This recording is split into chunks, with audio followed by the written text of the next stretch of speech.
You ever get back from a war zone, like actually surviving the kind of hell that bakes the sand into your boots, and think, finally, I'm going to just sit down on my own couch, breathe air.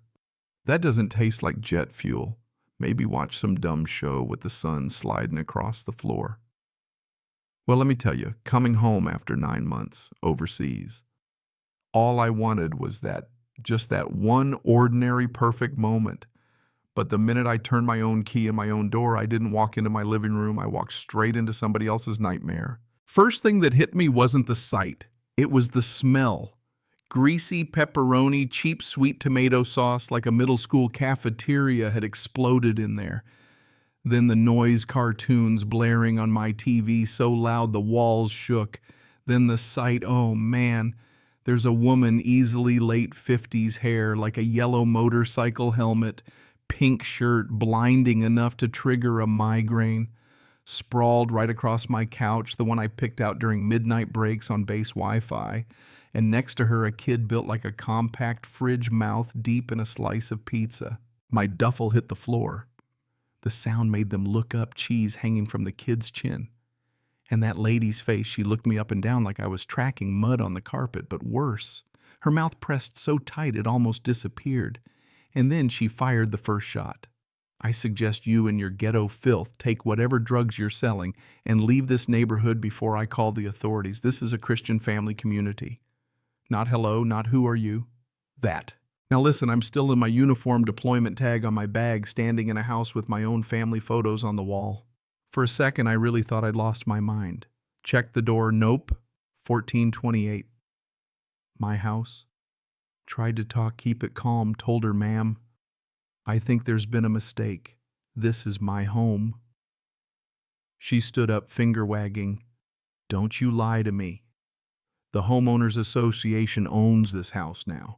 It's community property. You have no right to be here. The kid dropped his pizza cheese side down right onto my brand new rug. Let me tell you, after sandstorms and mortars and all that, you think nothing at home can really rattle you. But I just stood there exhausted beyond words staring at this lady. Karen might as well just call her that, screaming at me like I was some burglar. She starts waving a stack of official-looking letters at me. Violations, neglected facade, non-conforming shrubbery, unapproved absence unanswered. She was reading off these bylaw notices like a judge on TV. Unapproved absence, I asked. You telling me I need your permission to go fight for my country? She just puffed up, quoting bylaws like scripture. You abandoned your property. The HOA voted. It's ours now. That's when I realized this wasn't just some misunderstanding. She had literally staged a coup, declared my house abandoned, annexed it, and moved herself in as caretaker. Oh, and her kid was now busy smearing orange grease into my favorite rug. But Karen wasn't just bold, she was convinced she'd win, even told me to call the cops, said the authorities would explain the law to me. So I did. Called 911, kept it flat, told them my name, my address, that I'd just come back from overseas and found strangers in my house. She grinned, actually clapped her hands. Good. Maybe now you'll learn some respect. The audacity was insane. When the cops arrived, two of them, a young guy and an older one with a mustache, they stepped in, saw the chaos, and the Karen launched into a breathless tirade. He broke in. He's unstable. He's threatening me and my child. I showed them my military ID, my driver's license photos on the wall. Hell, I told them where the deed was, unless Karen had tossed that too. The older cop looked at my picture in dress blues, then at me. You just get back? 3 hours ago, I said. He nodded, turned to her. Ma'am, you're saying the HOA gave you this house, absorbed it, she snapped, shoving her papers at him. The cop read a few lips twitching at the non-conforming shrubbery line. He handed them back. Ma'am, this is a civil matter. These don't give you the right to occupy someone's house. Do you have an eviction order? She sputtered. It's automatic. There's no such thing. You and your son need to leave now. And just like that, boom, the mask dropped. She shrieked about injustice, how the uniform was biasing them, but the cop just told her to leave or face arrest. She stormed out, dragging the kid, but not before hissing in my ear, "This isn't over. You have no idea who you're messing with." After they left, I stood there breathing in the cheap perfume and old pizza, just trying to make sense of it. My welcome home wasn't a hug of beer or peace, it was a battle. And deep down, I knew this was just the first shot. Over the next week, Karen's campaign ramped up. She'd park her beige sedan across from my house, just sitting there staring. I'd mow my own lawn, get a letter the next day, $200 fine for unauthorized landscaping. The grass was too short. Community standard was 3 inches, mine was 2.5. She started snapping photos of my trash, taping $500 fines to my door for commercial-grade refuse because I put a cardboard box out for recycling. Surveillance, bogus fines, cold shoulders from neighbors who'd once waved she was poisoning the well, painting me as the outsider, the threat. But here's the thing, she'd done it before. My neighbor, Mr. Henderson, old-timer, finally brought me a plate of cookies, wouldn't meet my eye. "You got guts," he said, standing up to her. Turns out she'd run off another family, a Latino contractor, and his kids buried them in fines until they left sold at a loss just to get away from her.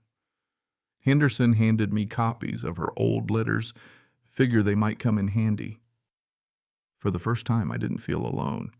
There was a pattern, and now I had proof. Still, I needed a lawyer, one who understood HOA warfare. Found a guy named Dave, ex-military himself, handshake like a vice. I laid out everything. Fake fines, racist tirade, house theft, the fence she was now building through my yard.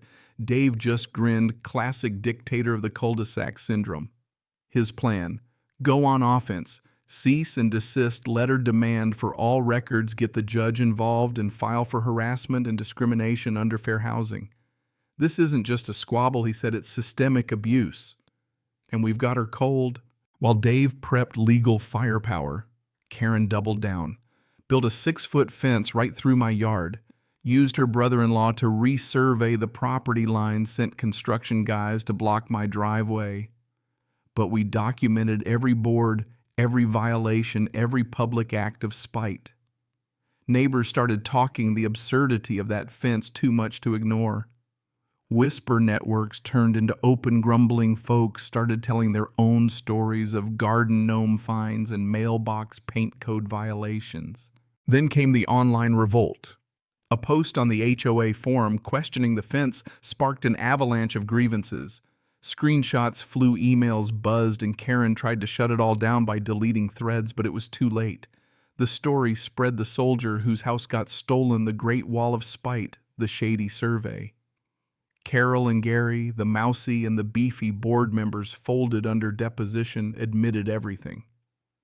There'd never been a real vote. Karen funneled funds to her favorites, and her brother-in-law's survey was a sham. Finally, the neighborhood voted unanimous recall, the entire board gone. Karen, humiliated, emptied the HOA bank accounts and filed a flurry of bogus lawsuits, including one against me for community distress. But the new board, led by the bulldog lawyer and Mr. Henderson himself, froze her accounts, got injunctions, and kept the lights on. Karen's final act, spray painting "Get out, you don't belong here" across her own ugly fence, her last gasp. Court day arrived. Dave laid out everything: fraudulent surveys, racial harassment, embezzlement, the Rodriguez family story. The judge was having none of Karen's nonsense. "This is one of the most egregious abuses of power I have seen," she said, ruling for full damages, legal fees, fence removal, and a criminal referral to the DA. The look on Karen's face. That's a moment I'll keep forever. Watching the fence come down was pure joy. The whole neighborhood turned out, barbecue in hand, laughing, cheering, finally free. People apologized for their silence, for believing her lies. No grudges. We'd all survived something together. Karen had to sell her house under a cloud of criminal charges. The new HOA board fair, invisible and mercifully sane. No more mailbox drama, no more gnome police. Kids played in yards, people planted what they wanted. And the story of the Great Wall of Spite became neighborhood legend, a cautionary tale, sure, but also proof that you can stand your ground when it matters. So now I'm sitting on my porch, coffee in hand. Peace finally mine. The air's fresh, no one's watching, no walls in sight. Sometimes I look around and just laugh. This is what home's supposed to feel like. Took a hell of a fight to get here. But you know what? I'd do it all again. Because if you don't stand up for your own little patch of peace, nobody will. So what do you think? Where do you draw the line between order and tyranny, between community and control? Ever fought for your own home? Drop your thoughts down below. Share your own war stories. And if you ever find yourself facing down a Karen with a pink shirt and a stack of fake bylaws, don't back down. Sometimes justice shows up in work boots, swinging a crowbar, and sometimes it's just you holding your ground, daring the world to try you.